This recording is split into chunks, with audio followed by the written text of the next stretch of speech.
I don't think it's about risk. I think it's about curiosity. Yeah. I perceive the public sector in Norway, but also the people living here, as more curious when it comes to figuring out how we can use new stuff.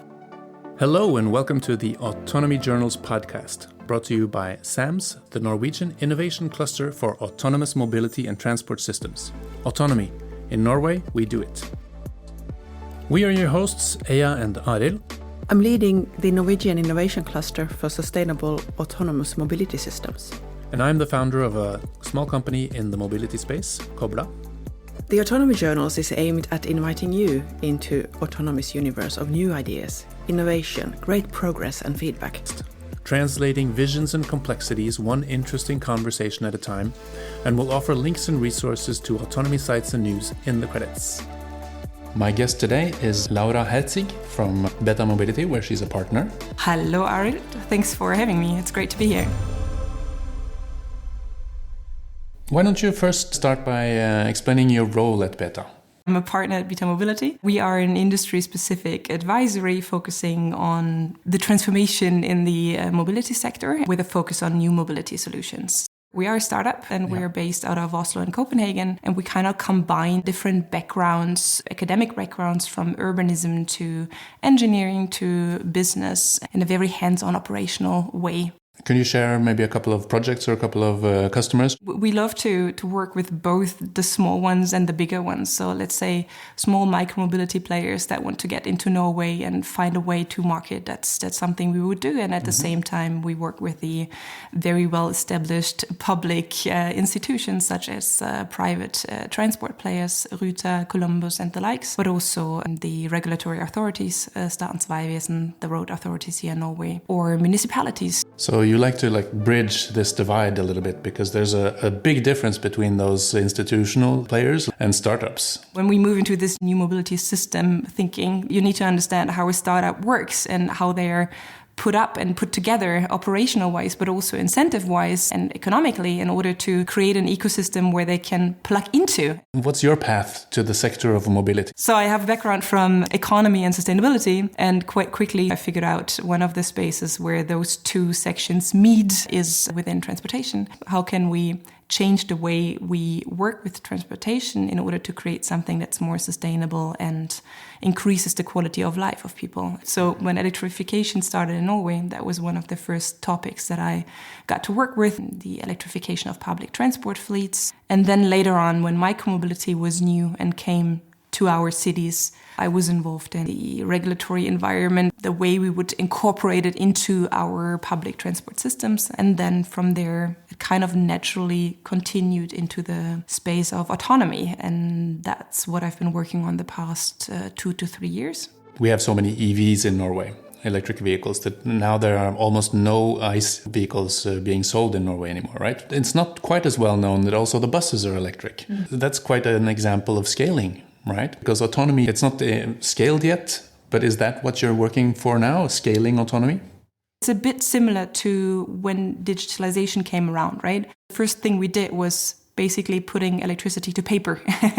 And to me, electrification is a little bit in the same corner because it was a technological disruption, but in a way, we just changed one box with another, one vehicle with another vehicle, and we put electricity behind it, right? What's happening in autonomy, and that's what fascinates me, but again, it's not about the technology, it's more the kind of jump that we do from the first wave of digitalization towards something that's clearly disruptive by its nature because it goes to the core of the way we move. And I think that's what I want to work with, the kind of real disruption in the transportation system with the potential to actually not only change the nature of the box, the car out there, but the way the car is used and the place it gets in our cities and the way people move around. So would you describe the way you envision people moving using autonomy? That's the interesting part of it, right? People have been to the US and they've used the Waymos and the likes and they drive around and they come back with this big realization of oh, this is really working. And that's great because, seeing is believing. The question of what use cases do we want to apply this to is a way broader and way more important one. And I really like or enjoy seeing that we in Europe are heading more towards public transport at the core kind of approach, because I do believe that our both environmental focus, the way we design cities, the way we live, the way we go shopping, the way we move is very different from the US and requires a way more nuanced approach to forming out those use cases. What do you see as like the major obstacles? Because like you say, people travel over to the US and they sit in the Waymo taxis and they film with their cell phone and they post it on LinkedIn and they're, wow, this is right around the corner. I mean, if you talk about mobility, there's always about 6 pillars that need to be solved in order for something to work. And those are also the barriers. The one is, of course, the regulatory side of things. But for me, it doesn't start with regulations. Yeah. But to me, the big risk in Europe is that we try to go use case for use case and let regulations address each use case before we actually, in a broader sense, get an agreement about what do we want this to solve for us, and then let people solve it. And I think that would be a great approach. And I think in Norway, we have a tendency to think that way and to be that way. And I really hope that we continue to have the courage to act accordingly, as we have so far, in my opinion, because we have this very broad testing framework regulation that allows for a lot. Here in Norway? Yeah. So actually Norway is a pretty good place to test autonomous technology. Because I would imagine it as a difficult place. I mean, we have snow, we have cold weather, we have different small, tight roads some places, and we have a lot of hinterland, as they say. So I would imagine it's a difficult place, but it's not. It is, and that's why I love it. Oh, okay, good. We have edge cases for half a year, which is hard winter conditions, a lot of snow, icy roads. That's our norm. That's 4 months a year in Norway, right? Yeah. What we have in addition to that is an urban environment. So we have cities where people also in winter walk and cycle, and you have that in a snow, icy environment. How do people move in snow? From a car perspective, from an AV perspective, we do behave irradical when snow comes around, right? Absolutely. Because you all of a sudden, you would walk, even me with my baby stroller, I would walk on the street because the sidewalk is blocked or icy or there's piles of snow and you can't go around, right? Yeah, the surface is really important here during the wintertime. Absolutely. Is Norway an environment where people are willing to take the risk of trying something new? That's not my impression, but maybe you're, as not a Norwegian, maybe you see it differently. I don't think it's about risk. I think it's about curiosity. Yeah. I perceive the public sector in Norway, but also the people living here, as more curious when it comes to figuring out how we can use new stuff in a way that is actually beneficial to the way we live. And so we're quite early out with the electrification of also public transport vehicles. There's definitely a certain level of curiosity and courage involved. With your background in both economics and sustainability, I have one question that I've always wondered about self-driving bus shared replacing private car ownership. How do we solve the transfer of cost from households that pay for a private car to something that probably will be a public service, either privately run or at least in some way subsidized by municipalities? Is that possible? I use so much of my money on my car, and then suddenly I'm going to sell it and just buy that service from a public transport provider. Is it possible to imagine that public transport provider has the investment power to deliver that service? How do we do that? Yeah, how do we do that? I think we need a lot of good and smart people to solve that question. But I do think it is possible, because to look more into the business model and the way we distribute responsibility across different players in order to make that happen. But there could also be more of some sort of hybrid models, right? Yeah.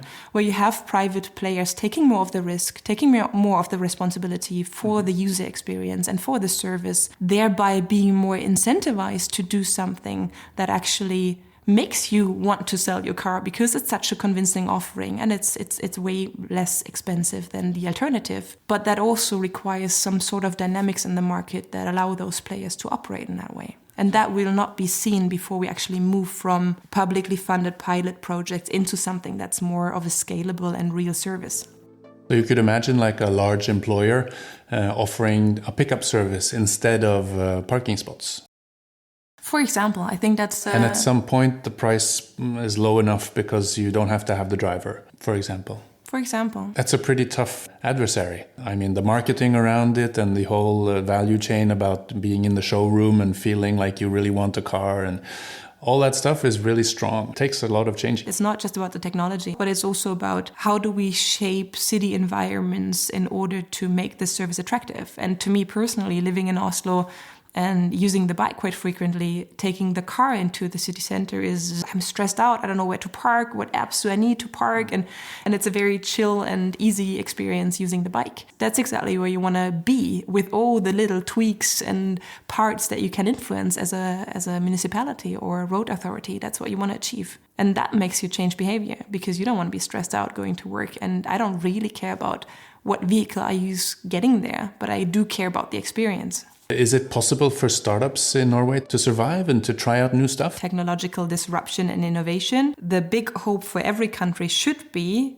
to foster new businesses around that, right? I mean, in Norway, we don't have a car industry, so we will not be at the forefront when it comes to developing the cars or the AV technology. But similar to electrification, where we saw a big uprise of charging infrastructure providers and everything around the technology, we should also aim and figure out for us here in Norway what kind of businesses do we want to foster, to be established around AV technology. And that could solve parts of the things that needs solving in order for that to function out here. There is a role for startups and new businesses to play in order to create the environment that we need for those new vehicles to function in the way we want them to. I don't think we're there yet, no. I think we need a different mindset and definitely a look into how do we fund or possibly fund those kind of businesses in the future in order for them to survive. And possibly we're at a geopolitical position where there might be a little bit of a reset of how people think regarding building up industry in our own country these days. For sure. And I think that's a very legitimate question to ask and to throw into the game, right? If we want this to happen on our streets, then again, why do we want it? Part of it is definitely because we want people to move differently. But part of it is also because we want an industry and businesses to flourish around it. You touched on regulations earlier. What's necessary? We should look into what's actually necessary to regulate versus what can we be more reactive about, right? Because there's certain things, as we discussed earlier, there's certain decisions to be made about how we want the technology to work on our streets. And those decisions, in order to become reality, need some regulatory framing and direction in order for those players to establish themselves in the way we want them to. Do we want robotaxis? Do we want public transport, etc.? But then there's definitely parts which do not need upfront proactive regulation, because you can be more reactive if you're confident in the kind of structures in place and that they allow you to be reactive. And I think that's the big fear here, right? That we feel like we need to be very proactive on everything because we're scared we might not be in a position to adjust and modify as we move along, because that requires some sort of collaboration that is not yet in place. And it can't, because we don't have those players in place either, right? So I'm not saying we're laid out. I'm rather saying that we are now, for the first time, looking into something that is potentially not just a pilot project, but a scalable, real service out there. And in that transition, we do need regulations to follow both the proactive and the reactive part of it.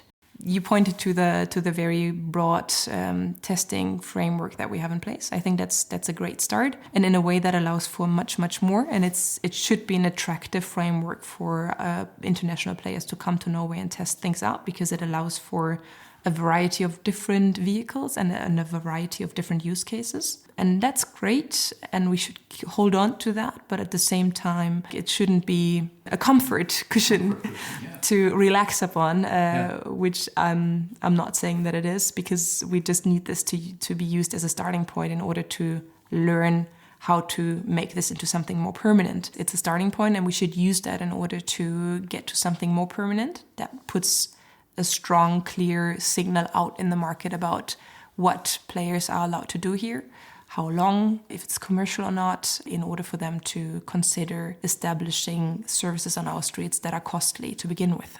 At the moment, my impression is that the Ruter is charging ahead. And thumbs up for that.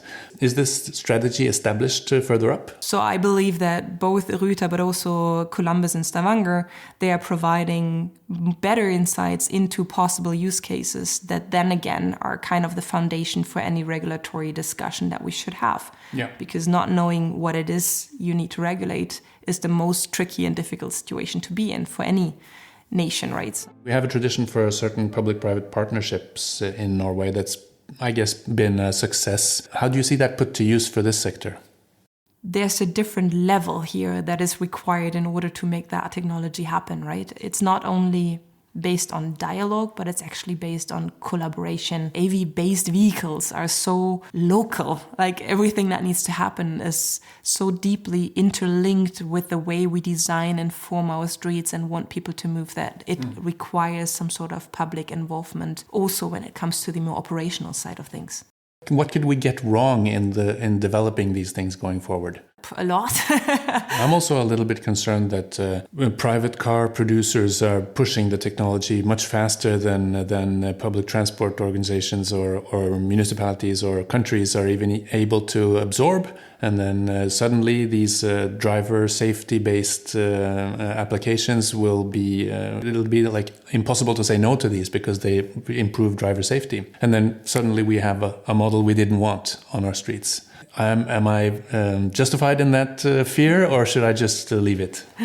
Yes and no. No, I think that the fear is definitely correct because that's where we come from. That's what we experience with the car, right? Yep. So I think that's the core of what you're saying is basically how can we introduce that new technology in a way that never makes you experience this in a private vehicle setting, right? Mm-hmm. Because if you know AVs only in a shared context, kind of like you do with a bus, right? You would never question that being the nature of the service that you experience. Yeah. But if you come from a different point where it's firstly in your private car and then it's taken away from you, this is going to be a very, very hard fight to win. And at the same time, the private car is getting nicer and nicer, cheaper and cheaper. Yeah. Oof. But that's exactly maybe you're right. Because my argument would be like, it's not cheap to make, but of course cost will go down eventually and it will become more of a affordable technology after all. You have a point there, and that's underlying the importance of us finding a direction rather quicker than later. And like you say, maybe not spend too much time on regulation, but try to get this going in a way that we want it to look so that we can start maturing the market and start getting people to think in this way. Mm-hmm. Yeah, and I think everything that Ruter and the likes, as you mentioned, have done shows how incredibly important it is to get wheels on the ground and start testing. And that's what we do, of course, and we've done that for a couple of years now, but I think we need more of that and more of different use cases in order to fully grasp both the opportunities and the risk entailed. Are there any use cases you would like to see going forward? Tested? I mean, if you put on your vision glasses or something? My vision glasses. Yeah. For me personally, I want the autonomous ferry from Fornebu to Oslo. Yeah, that would be nice. That would be nice. But does it have to be autonomous? If you look at the cost picture behind it, then apparently it has to be autonomous in order to make economic sense. What's next for Beta Mobility and for you, Laura? Yeah, that's also a brilliant question. Not too brilliant. Easy to ask, hard to answer. Exactly. Now, I think everything we described and discussed in this podcast, that's what we're passionate about and that's what we want to do, right? But not only in the AV space, but that's where I love to go back to my little team and continue the work that we do, because it's about solving all the different parts of the puzzle to make not only autonomous mobility, but new mobility solutions, sustainable mobility solutions work out there together with the cities and the operators. Okay, good.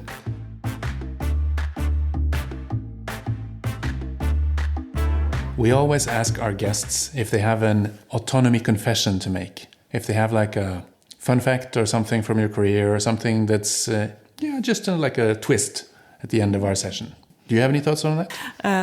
I love working in that space, and people just assume that you're a very early adopter when it comes to technologies overall, because you seem like an enthusiast when it comes to new technologies, and I'm actually a very late adapter when it comes to all sorts of technologies. And one thought that I had when I bicycled down here was that I do trust the technology, but I do still, even me who knows what the vehicles are capable of and everything, I don't know how to translate the kind of like interaction that I have frequently with every car driving by. I look into the driver's eyes. Have you seen me? Have you not seen me? It's a fun personal reflection that you, even though you're working towards that future, you feel like, I would miss that. I would miss that kind of confirmation that I'm getting frequently before crossing any roads, that I will not be hit by car. There's so much information flow during traffic between just eye contact, facial impressions and everything that risks to being lost. So that's a really big thing. You could imagine something like emojis on the screen projected that make fake eye contact with each and every person in the area to see that they've been seen. But wow, there's so much interaction that's lost when a driver is gone. So we're going to have to rethink the whole traffic information flow. I think there will definitely be some fun emojis on front of every AV, like a bicycle popping up or like a thumbs up or like I've seen you. You're safe. You're safe. You're not safe. I'm going ahead of you right now. So maybe stuff. AVs will be much more polite in traffic, right? I'm pretty sure they will. And I'm thinking maybe when I use my bicycle, I'm not as friendly in traffic as I am with a car, because I feel I have a privilege and I'm taking the biggest risk. So I go wherever the opening is. I think maybe like a computer will be nicer to me than an actual driver. So there's hope. So there's hope for that. Okay. Thank you for this conversation, Laura. Thanks so much for having me. It was great fun. Good. And thank you to the listeners for listening to our talk with Laura Herzig, a partner at Beta Mobility. We've been talking about the use of Norway as an arena for testing self-driving, and we've been talking about regulations, private-public partnerships. I think we've covered a lot of interesting topics. We're optimists, can we say that? Definitely. But we're also realists. And we're both cyclists. Yeah, apparently so. Apparently. Thank you. Thanks for having me. To our listeners, thanks so much for tuning in. Join us again for the next episode of the Autonomy Journals, brought to you by SAMS, the Norwegian Innovation Cluster for Autonomous Mobility and Transport Systems. Autonomy. In Norway, we do it. We are looking forward to sharing the next episode with you. If you like the sound of this, please subscribe to the podcast and follow the Autonomy Journals on Spotify and other channels. We'd love to hear from you. Tell us what you'd love to hear more about around autonomy, because in Norway we do it.